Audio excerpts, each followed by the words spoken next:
There is no doubt that one of the most loved destinations for 4x4 enthusiasts and nature lovers in general is the San Juan Mountains of southwest Colorado. Last July, we were very lucky to get in on the first annual Rocky Mountain Toyota Roundup. The entire event went off without a hitch. From the guided trail runs to the catered dinners, everything just seemed like it went smooth as silk. Have you ever wondered how a large-scale off-road event gets off the ground? Us too. In this video, we're going to take a deep dive into the behind-the-scenes details that we event goers never see or even know about. As an added bonus, we'll be showing you scenes of the many trails that are in the area. Good morning. We were lucky enough to corral James Buff. He's one of the what do you call it? Team members? Co-directors, yeah. Co-directors, original founders of the event, yeah. Yeah, we are. This is Saturday morning, so they are super, super busy, and we're very, very fortunate to get James to sit down with us. I have a couple questions for you, James. Shoot. Now, is this event kind of taking place of the legendary FJ Summit? Yeah, so Summit ran through from 2007 to 2019. Mm-hmm. In 2020 and 21, they were canceled due to COVID. Yep. In 22, the organizers decided they were just done. And we had a miniature version last year just as kind of a test. And then this is our first full year of like at scale operations. Cool. I was a trail leader at Summit from 2013 to 2019. Mm-hmm. The trail leaders you guys are going to meet this week, we're all former trail leaders for that event. So it's very much and unsanctioned. We're friends with those guys. We know those guys, but there was no handing off of the torch. They ended their thing. There was a year break. So it's basically same place, same date, kind of, but different. For those of you who don't know about the old FJ Summit, it was the Toyota off-road event that everybody across the country wanted to attend. We were lucky to be there at the last 2 years of it. Then, like James said, COVID hit, and the venue where it was held each year underwent some major remodeling, and now I think where we used to hold the event is now a huge swimming pool. And that was the end of the FJ Summit. But I have really high hopes about this new event, the Rocky Mountain Toyota Roundup. Given the many, many hours I know that you've spent putting this together and all the phone calls and legwork, what's the motivation for you guys doing this? I learned a few years in, and a lot of us learned a few years into going to Summit, it's about the trails for maybe the first couple or 3 years, and then you meet friends. That's what we are finding also. Yeah. The first year it's all about seeing the sights and the trails, and then after that you see people that you're online with all the time, and you finally get to meet them in person and hang out. And I think that's one of the biggest draws of it. I had a guy yesterday. I've been messaging with this guy back and forth on Facebook, helping him build his FJ for 6 years. Yesterday was the first day I met this guy. Really? Yeah. That's cool, isn't it? Yeah. So and he came up to me. He's like, "Are you James?" And yeah. So no. So it's at some point it switches from being about the trails to being about the people. Mm-hmm. And certainly near the later years of Summit, it was about the people. And this is, for me, it's the backdrop, the scenery is amazing, but it's really about being with friends. And being with people of like mind. Yeah. Cool. Yeah. Now, we agree with everything that James just said. Events like this really are about the people you meet, too. Even if you're a little shy, conversations are really easy to strike up at events like this. After all, we have two things in common, our Toyotas and taking them out to beautiful places. Okay, so an event like this is not just one guy. And it's really not. No, it's not. It takes a lot of people with different roles. Mm-hmm. What was it like to build a team and separate those duties with the team? What was the process there? Sure. So we started, so our club that's kind of the basis for this is out of Denver. It started off as an FJ club. It's Colorado FJ Cruisers. I help run the club. I drive a Forerunner. Nobody cares. Right. I found early on that it's very role-based. You need a person to do this set of things and this set of things and this set of things. So you knew people that were good at this and that would volunteer, that would be Right. helpful. Right. And you kind of, did they come to you or did you ask them? It was a combination. So trail leaders, we've got 24, 25 trail leaders for this event. Oh, wow. So between the trail leaders, and the trail leaders are the volunteers, that make it run during the day. And then with the organizers, we needed certain functions solved. Yeah. For me, I know and organize all the trail leaders. I deal with all the permit process, and then kind of keep an eye on everything else. Now let's meet the rest of the team and find out what their roles are.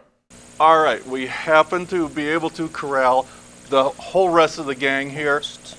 They're very busy, and we're very fortunate to have you guys in one place at one time. And this is going to have to be really quick because they have a lot of things to do. But I'd like to go down the line and just introduce yourself and tell us what your role in the event is. Okay, so I'm Adam Durazo. Aside from goofy titles, I manage most of the business aspects of it, as well as all of the IT. So cool. We have issues registration, it's me. You know who to blame, right here. I'm Hugo Huerta. I help with vendors organizing and contacting a few vendors. So yeah, if you receive a couple emails from Colorado Free Cruisers, that was probably me. I'm Kathy Locke. I also work with Hugo on getting sponsorships and vendors, but I'm also in charge of marketing, so the brand and logo design. So that's what I do. Cool. Howdy folks, my name's Eric Ross. I've been helping James with some of the trail selections, scouting the trails.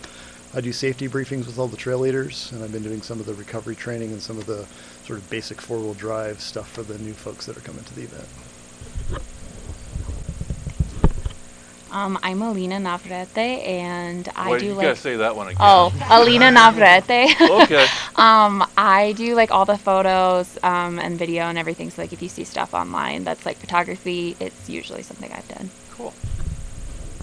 My name is Grace Locke, and I help with the selling of the products and all the merch then. Yeah. And so you're behind the table that that everybody come. Hey, you got a shirt in extra large. Yeah. And you'll know what to do. Yep.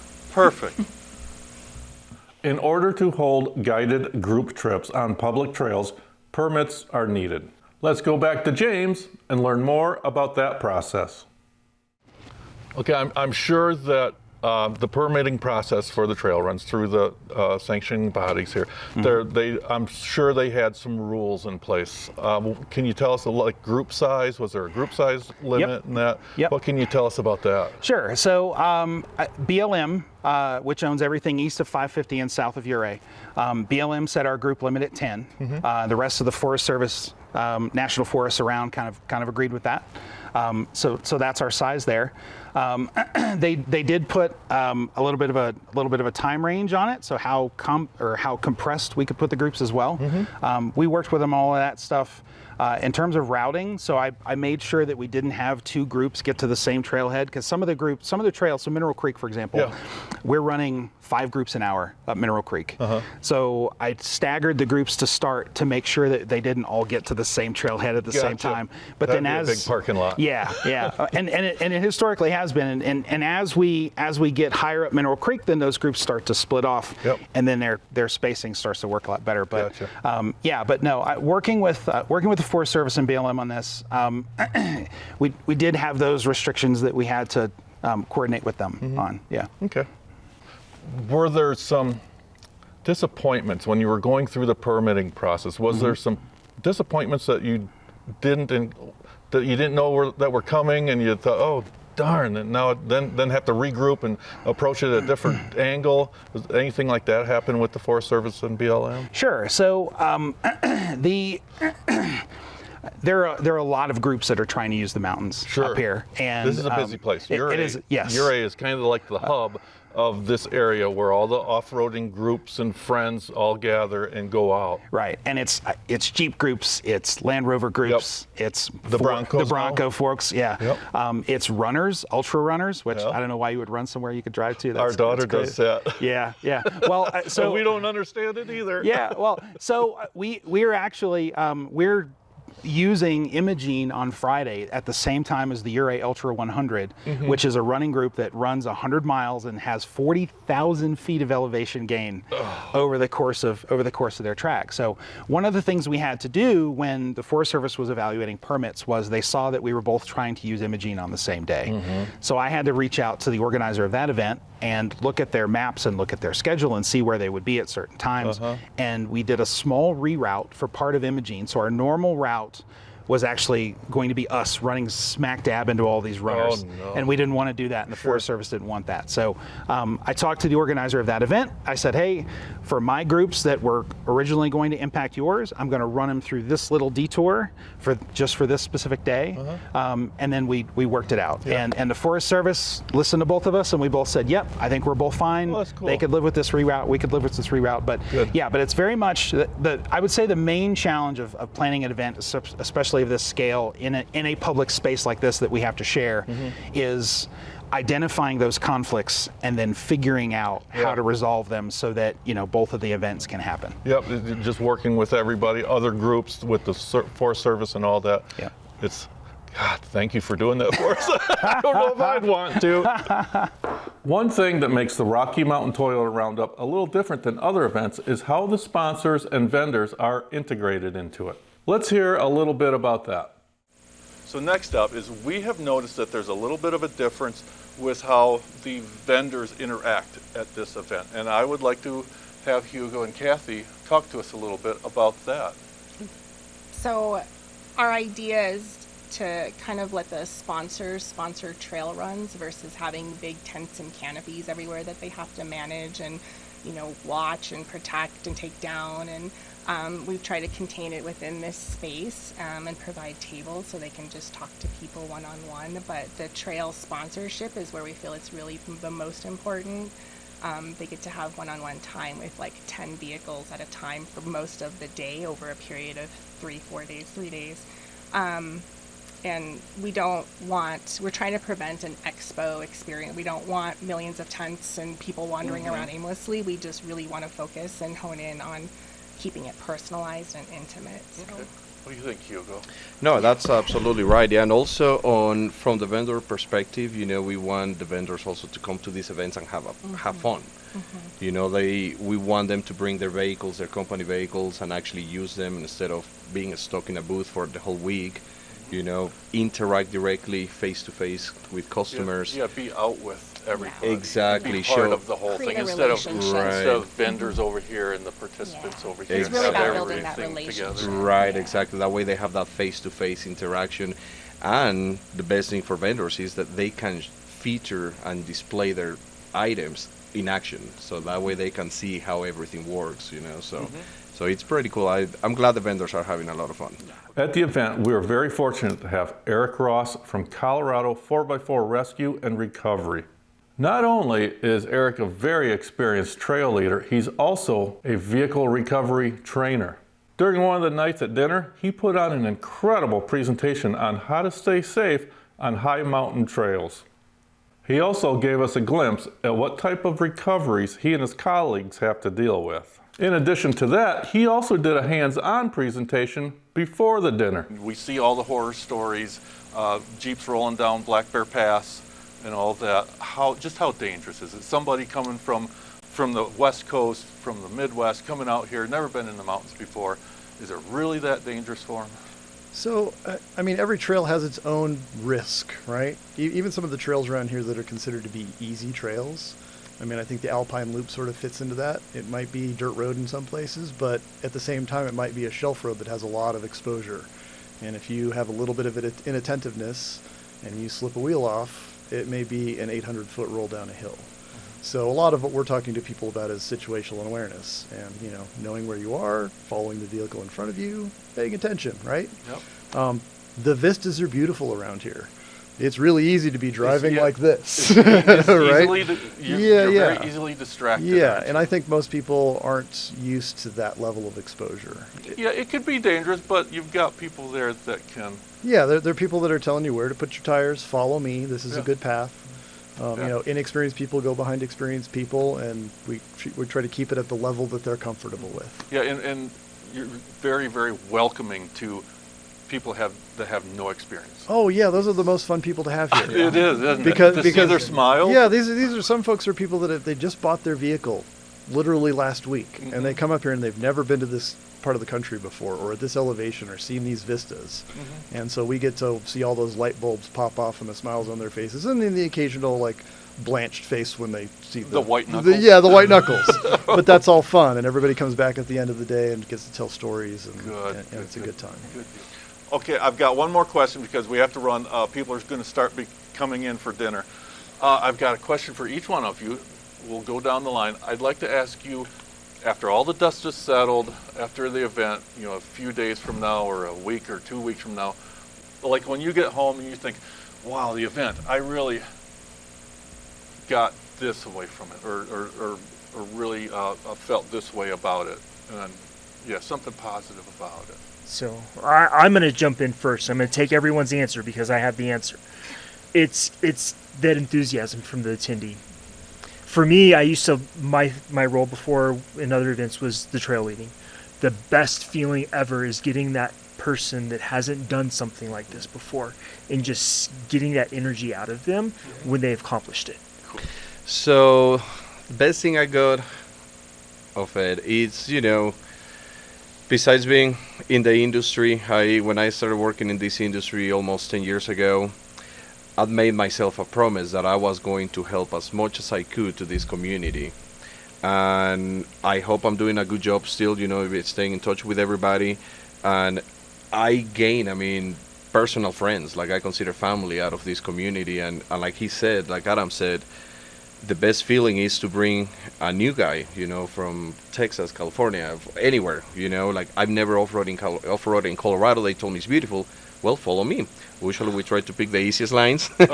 We don't try to scare them. Yep. And yeah, like Adam said, once you get to the top of the mountain, looking at their faces with a big smile, that's the best feeling for us. Even though we've been in these mountains several times, 20, 50, 70 times, seeing these people smile and having a great time with their family, seeing kids running and taking pictures, that's just the best feeling. Cool. It's indescribable. Cool. Yeah.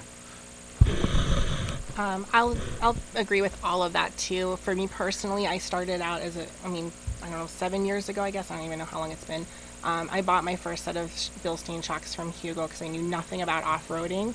And now here I am, 7 years later, I'm helping run an event that's all about off-roading. And, so it's fun seeing the newbies come in that have no experience and are learning. And I would love to see them a few years from now saying, how experienced they are. Now they're leading trails or something, that would be... You help them get their that start. would be amazing. Yeah. Yeah. So for me, I would love to see that. So Cool. I think for me personally, it's like I was born into an off-roading family, and so for me, it's like really fun, kind of like he was saying, just like people become your family at these events and stuff, and it's like because so many of us are so spread out, you maybe only see everybody like once or twice a year, and so it's really cool, like kind of feel like a big family reunion, like getting everyone together. You get to go play in like some of the most amazing mountains ever, and just have a lot of fun, and like continue that like tradition through like so many different people, and it's really cool. Cool.